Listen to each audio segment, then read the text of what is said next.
Mindy Show on Kids Plays Live. And Tori, have you ever found a treasure?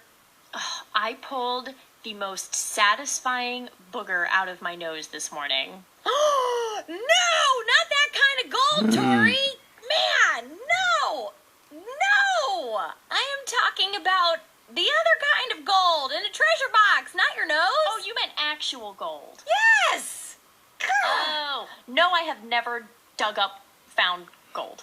All right, let's back it up to 2010 here, Tori. This is a story out of Santa Fe, New Mexico, where a man named Forrest Fenn, who is now 89 years old, so he was 79 at the time, he hid a treasure in the Rocky Mountains, somewhere in the Rocky Mountains. And then he wrote an autobiography and published it. It was called The Thrill of the Chase. And in that autobiography, he wrote a 24-line poem that was published in it, okay? And the poem gave clues to where he buried this treasure. So let's fast forward. Throughout the last 10 years, over 10,000 people... Forrest, why would you give clues to tell people where your buried treasure is? Why would you do that? Well, apparently, this buried treasure... had a lot of valuables in it, and I'll get to that in a second. So 10 years go by, and there are, thousands of people that are trying to use these clues to find this buried treasure in the Rocky Mountains. And people got hurt along the way. It was a treacherous search for people to find this treasure. Nobody found it until this week. Tori, somebody who has asked to remain anonymous has found the treasure. The treasure worth $1 million. All we know is that it was hidden somewhere in the Rocky Mountain wilderness.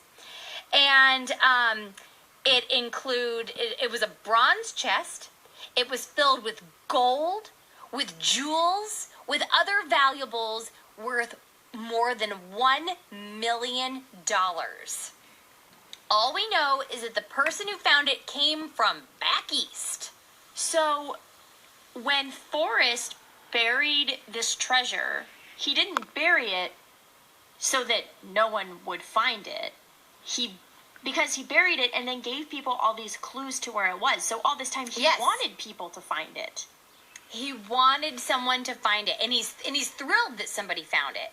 So So Forrest Fenn, who's now 89 years old, does not. And this goes to show, he's 89 years old. He's in the twilight of his life. Okay, he doesn't have many years left, and he can't take that treasure with him when he passes. So he wanted to pass that treasure on to somebody else, and why not make it a game? So he buried it somewhere in the Rocky Mountains, and he said that it was under a canopy of stars in the lush forested vegetation of the Rocky Mountains, and it had not moved from the spot where he hid it in more than 10 years.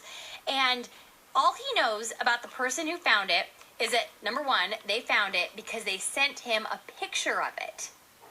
And so he doesn't even know who found it. That person won't even give themselves up to him. He just got a picture.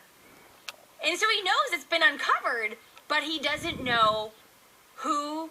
All he knows is it's somebody that said they were from back east. He doesn't know whether it's a kid, a grown-up, a male, a female. He has no idea who found this treasure, but he is glad that they did.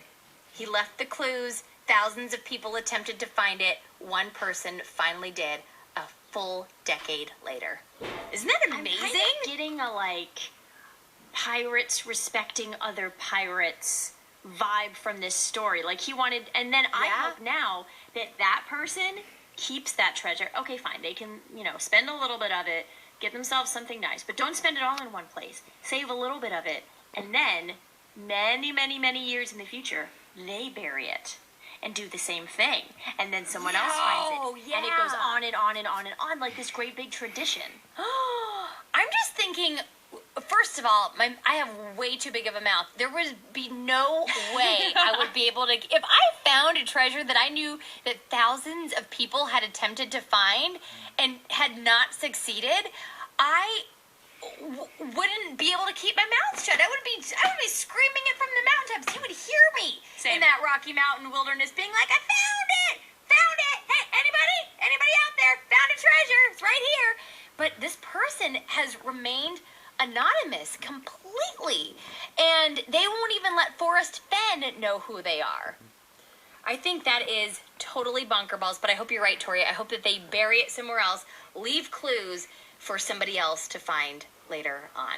Just the fact that that person, or all of these people who attempted to find the treasure, believed Forrest Fenn in the first place. He could have written this poem and left these clues and led them on a wild goose chase. It's like when my dad used to throw 99 pennies in the yard, and he would be like, there's 100 pennies out there, go find them. First person who finds all 100 pennies wins a prize. And of course there's only 99 pennies, so nobody found them. We just kept looking after we found that last penny.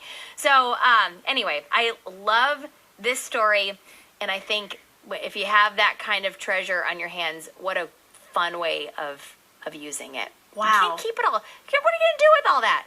So anyway, that's the story.